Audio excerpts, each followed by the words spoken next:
नमस्कार दोस्तों, स्वागत है आप सभी का फिर से हमारे चैनल स्टॉक मार्केट स्ट्रैटेजी पे। तो आज हम एक रिजल्ट एनालिसिस करने वाले हैं दो दिग्गज निफ्टी 50 कंपनी का, जिसमें से एक कंपनी बिलोंग करती है इंफ्रास्ट्रक्चर सेक्टर से और जो दूसरी कंपनी है वो बिलोंग करती है फार्मास्यूटिकल सेक्टर से। जी हाँ, एक कंपनी है लार्सन एंड टुब्रो और जो दूसरी कंपनी है डॉक्टर रेड्डीज। दोनों ही दिग्गज कंपनी है और दोनों ही कंपनियों ने आज अपने नतीजे Q2 के नतीजे पेश किए हैं।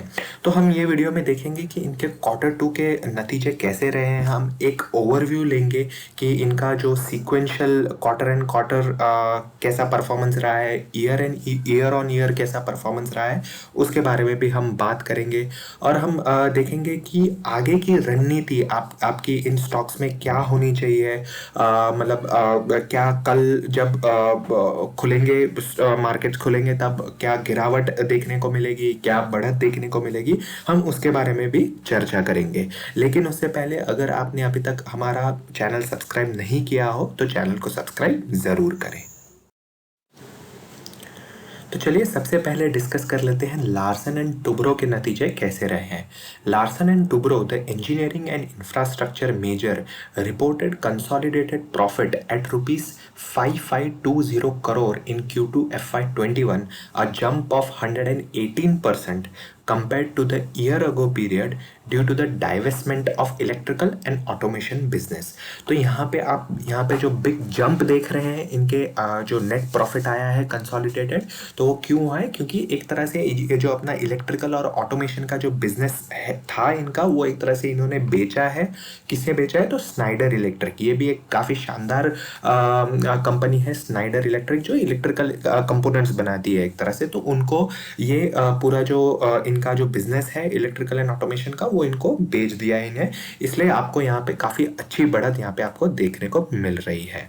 Profit before exceptional item stood at rupees 1410 crore for the quarter, falling 44.7% compared to rupees 2551 crore in same period last year, but better than CNBC TV18 poll estimates which was pegged at rupees 1230 crore। तो आप देख सकते हैं कि अगर ये जो भी डाइवेस्टमेंट से आप इनका पैसा आया है, अगर इनको अगर माइनस करें तो अगर जो प्रॉफिट निकल करके आता है वो है 1400 करोड़, जो एक तरह से 44% का डिक्लाइन यहाँ पे देखने को मिला है ईयर ऑन ईयर बेसिस पे।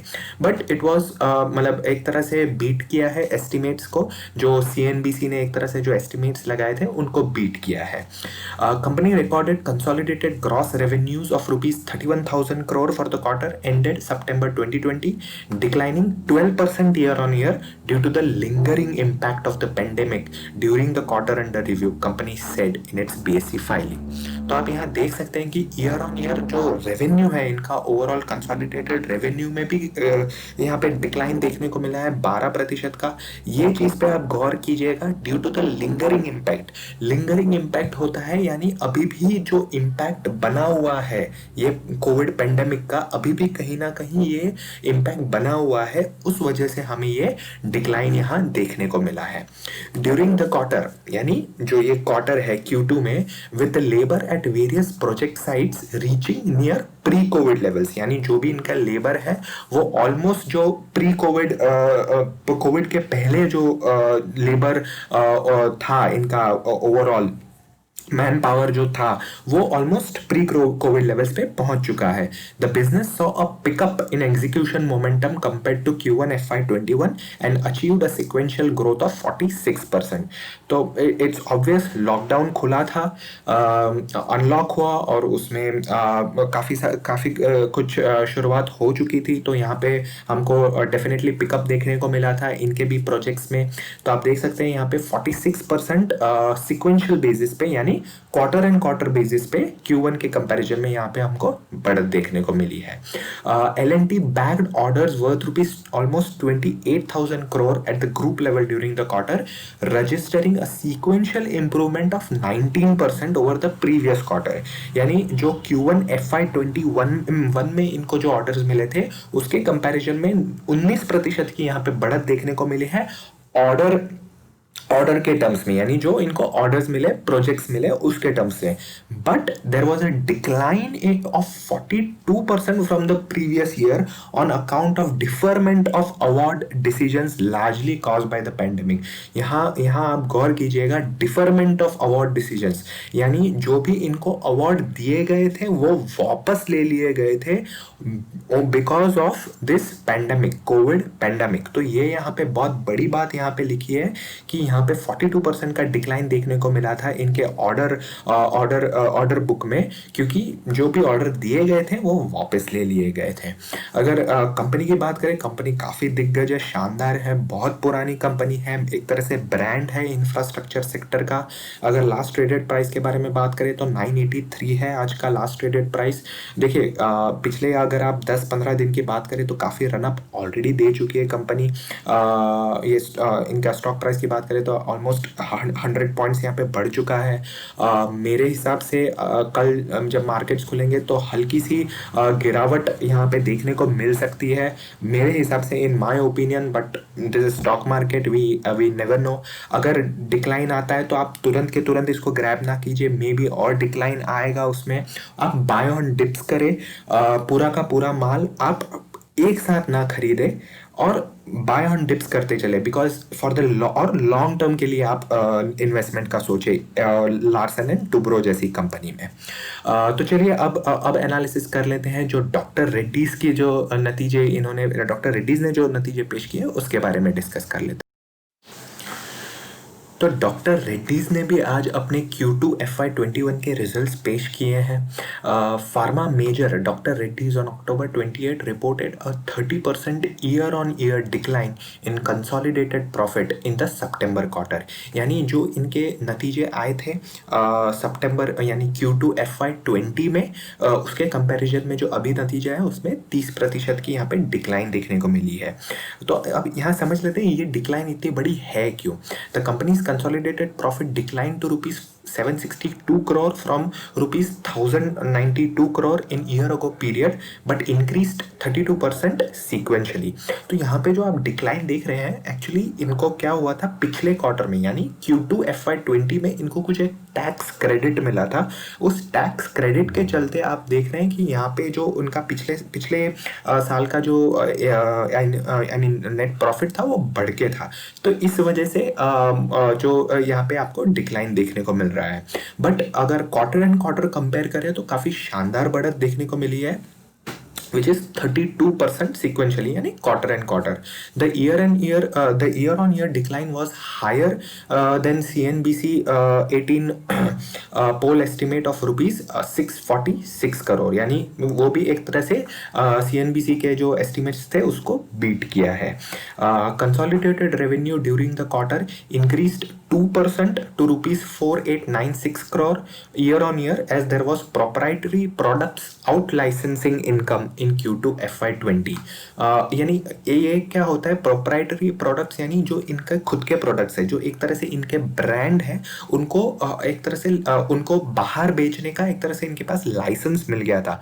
तो उस लाइसेंस की वजह से ये लोग अपने जो प्रोडक्ट्स हैं प्रोप्राइटरी प्रोडक्ट्स वो बाहर मतलब आउट ऑफ इंडिया बेच पा रहे थे, उस वजह से उनका इनकम अच्छे से बढ़ के आया है। और अगर वहीं देखें तो क्वार्टर एंड क्वार्टर में भी काफी शानदार बढ़त देखने को मिली है 11% की।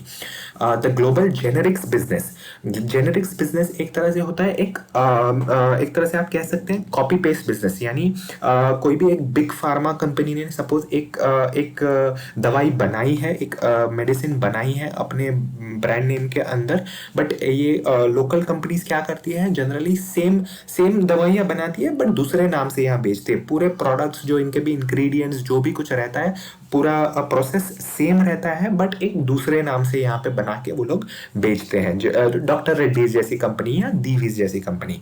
सो the global generics business registered 21% year on year growth with North America rising 28%, Europe 26% and India 21% in the quarter ended September 2020। तो आप देख सकते हैं हर जगह ओवरऑल ग्लोबली भी काफी शानदार बढ़त देखने को मिली है।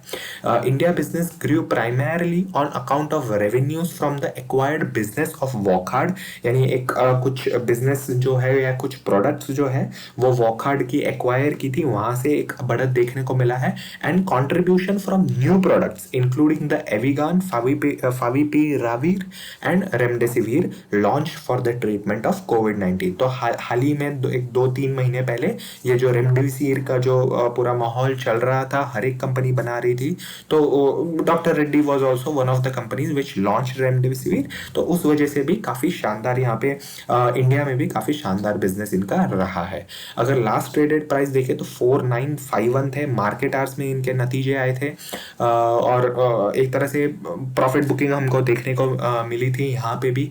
मैं कहूँगा overall results are quite good, अच्छे नतीजे पेश किए हैं, बट कहीं ना कहीं फार्मा कंपनीज अच्छे नतीजे भी Q2 में ला रही है, फिर भी हमें एक तरह से गिरावट देखने को मिल रही है, एक तरह से प्रॉफिट बुकिंग देखने को मिल रही है। आप डॉक्टर रेड्डीज का एग्जांपल देख सकते हैं, आप एलेम्बिक फार्मा में भी यही होता, आरती ड्रग्स में भी काफ़ी शानदार नतीजे थे, बट अभी तक उसमें लोअर सर्किट का सिलसिला जारी है। तो एक तरह से फार्मा कंपनीज में एक तरह से हमको प्रॉफिट बुकिंग देखने को मिल रहा है।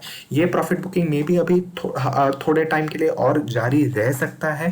अगर मे बी कल ये डॉक्टर रेड्डीज का शेयर प्राइस और नीचे खुले, but doctor Reddy's is kind of a portfolio stock, हर एक के पोर्टफोलियो में होना चाहिए from my point of view.